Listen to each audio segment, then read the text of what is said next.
साथियों नमस्कार। धर्म जीवन चैनल में फिर एक बार आपका स्वागत है। काम की बातों में आज साथियों, काम की बात में आज हम एक बहुत अच्छी जानकारी जो आश्रम से प्राप्त हुई है उसके बारे में चर्चा करेंगे। बरकत लाने के उपाय, मतलब सुख शांति लाने के उपाय। साथियों, कई बार ऐसा लोगों से सुनने में आता है कि फलानी जगह पे काम कर रहे थे, ठीक ठाक चल रहा था, हमने जगह बदला और बड़ा मुश्किल है। उस घर में रह रहे थे, छोटा घर था, फिर भी ठीक था, लेकिन जब से इधर आए पता नहीं क्यों ठीक नहीं चल रहा।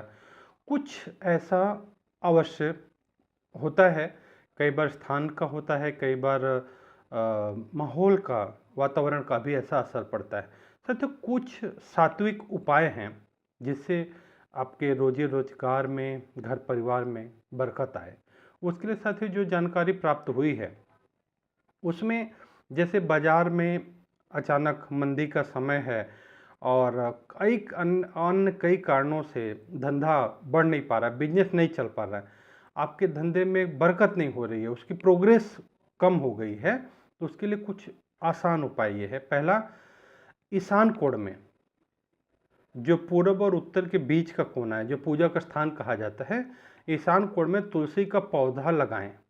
गमले में करके रख सकते हैं और आप गमले में करके ईशान कोण देख लीजिए, जो घर का जहाँ ईशान कोण हो वहाँ पे तुलसी का पौधा गमले में करके रखेंगे आप, उससे बरकत बढ़ेगी। दूसरा, ये देखिए, तुलसी आप जानते हैं कि उसका आयुर्वेदिक गुण भी है, उससे हवा जो छू के आती है नकारात्मक ऊर्जाएं खत्म करती है। गले में धारण रहे तुलसी की माला तो बहुत सारी ऐसे नकारात्मक जो चीज़ें हैं उससे इंसान बच जाता है।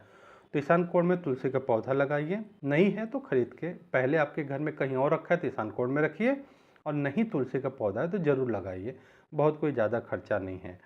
दूसरा चीज़ क्या है कि पूजा का स्थान जहाँ पे आप धूप बत्ती जलाते हैं, पूजा का स्थान पे गंगा जल रखने से बरकत होती है। तो आजकल लोग स्नान करने जाते हैं, हरिद्वार, हर की पौड़ी, कहीं भी जाते हैं, तीर्थ यात्रा करने जा रहे हैं, वहाँ से गंगा जल लाते हैं, तो एक ऐसा आप गंगा जल का पात्र रखें जिसमें भर के आपका पूजा का स्थान पे वो भरा हुआ जल अवश्य रखा रहे।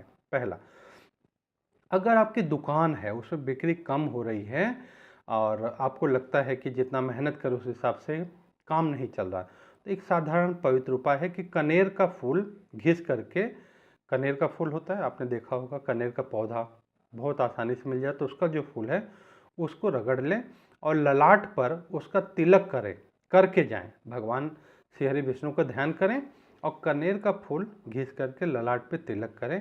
इससे भी ग्राहक वगैरह, मतलब उनके आगमन का एक सात्विक कह सकते हैं कि ऑरा बनती है, वो होता है। और एक चीज़ ये है कि जो हमारे बहुत पहले से रहा है कि गौ माता के प्रति बड़ा श्रद्धा भाव रहा है, तो आप बरकत लाने के लिए रोज भोजन से पूर्व गौ ग्रास निकाल कर गाय को खिलाने से जो सुख समृद्धि व मान सम्मान में वृद्धि होती है। पहले ये होता था, पहले रोटी गाय की और आखिरी रोटी कुत्ते की, ऐसा करके लोग हमेशा, पहले के पूर्व समय में आप देखें तो होता था, पहले गौ ग्रास निकाल के लोग भोजन करते थे, बाद में गौ माता आती थी उन्हें खिला देते थे। लेकिन आज स्थिति बदल गई है, तो पहला ग्रास गाय के लिए। अब ये बात हो गई कि भाई हम कहीं ऐसे जगह खा रहे हैं वहाँ गाय नहीं, कहाँ निकाले, फिर कौन खिलाने जाएगा, हम तो ऐसे जगह खाते हैं, ठीक है, तो भी आप मानस रूप में थोड़ा सा एक टुकड़ा निकाल के गाय के नाम का हल्का सा प्लेट में छोड़ दें। लेकिन गौ माता के लिए आप इन गौ ग्रास के उद्देश्य से और प्रार्थना करके उनको हरा चारा हो गया, उनके लिए जो भूसा और चीज़ें हैं उन सब का थोड़ा सहयोग, सेवा करिए।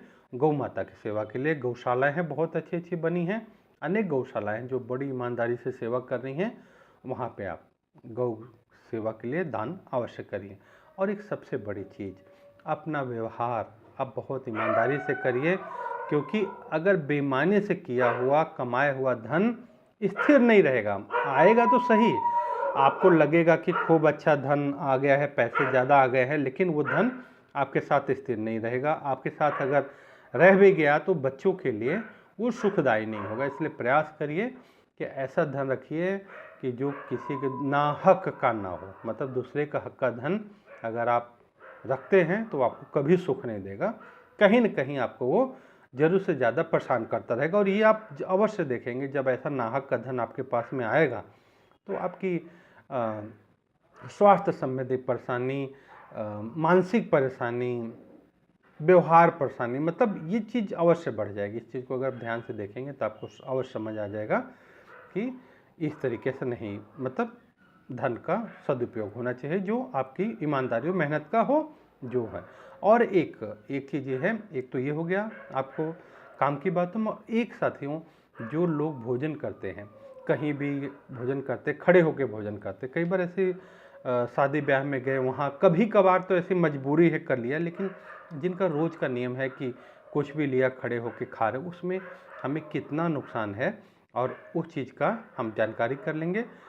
ये भी बहुत काम की बात है और आपको ये काम की बातें अवश्य आप आगे सबको भेजते रहना, ताकि ये संतों की वाणी है और ज्ञान है, जरूर लोगों के लिए लाभकारी होगा। ये जो खड़े होकर भोजन करना, यह आदत आसुरों की, इसलिए इसे पहले राक्षसी भोजन पद्धति कहा जाता था। इसमें क्या होता है, जो खड़े को होकर भोजन करते हैं, इसमें पेट, पैर और आंतों पर तनाव पड़ता है, जिससे गैस, कब्ज, मंदाग्नि, अपचन जैसे अनेक उदर पेटों के विकार होते तथा घुटनों में दर्द, कमर का दर्द आदि उत्पन्न होते हैं। कब्ज अधिकतर बीमारियों का मूल है। ये सब खड़े होकर भोजन करने वालों के साथ समस्याएं अधिक रहती हैं।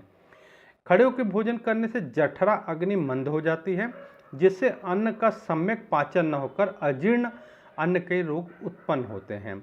इससे हृदय पर अतिरिक्त खड़े होकर भोजन करने से हृदय पर अतिरिक्त भार पड़ता है, जिससे हृदय रोग की संभावना भी बढ़ती है। देखिए, कभी कभार खड़े होकर भोजन करना पड़ा मजबूरी में, एक अलग विषय है।